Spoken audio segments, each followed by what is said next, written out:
Comme partout en France, les citoyens de Valette et de Mousillon se sont rassemblés à Valette pour la cérémonie de commémoration du 8 mai 1945. La cérémonie a commencé par une décoration, suivie des allocutions et dépôts de gerbes en hommage à nos anciens qui ont combattu pour une France libre.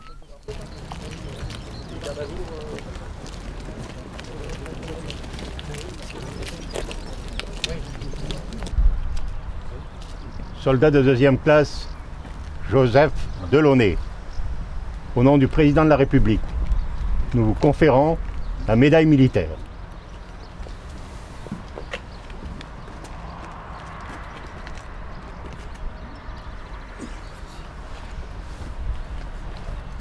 Félicitations.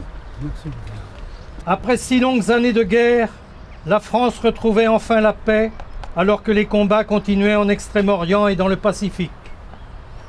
En ce 8 mai 2012, rassemblés autour de nos monuments de la mémoire, nous rendons un hommage à toutes celles et ceux qui participèrent à la victoire finale en Europe et à la libération de notre pays.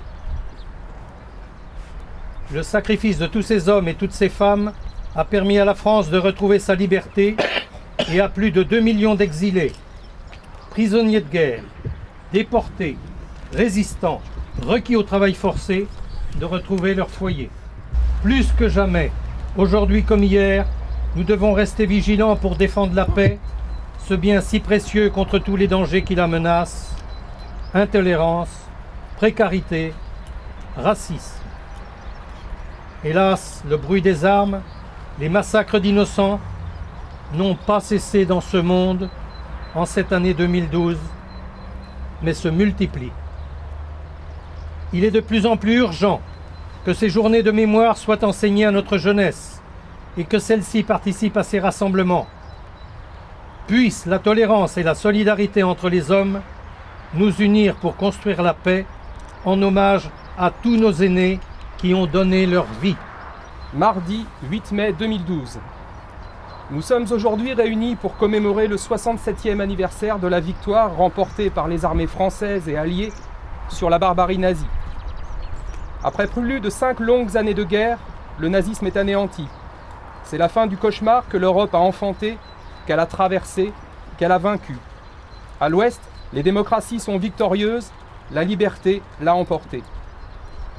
L'hitlérisme ne menace plus l'Europe et le reste du monde. Si l'humanité découvre l'enfer des camps de concentration et d'extermination, leur œuvre de destruction monstrueuse a enfin cessé. Tout au long de ce conflit, les Français ont vécu ou survécu entre crainte et espoir. En 1942, dont nous commémorons cette année le 70e anniversaire, ces deux sentiments sont mêlés comme jamais.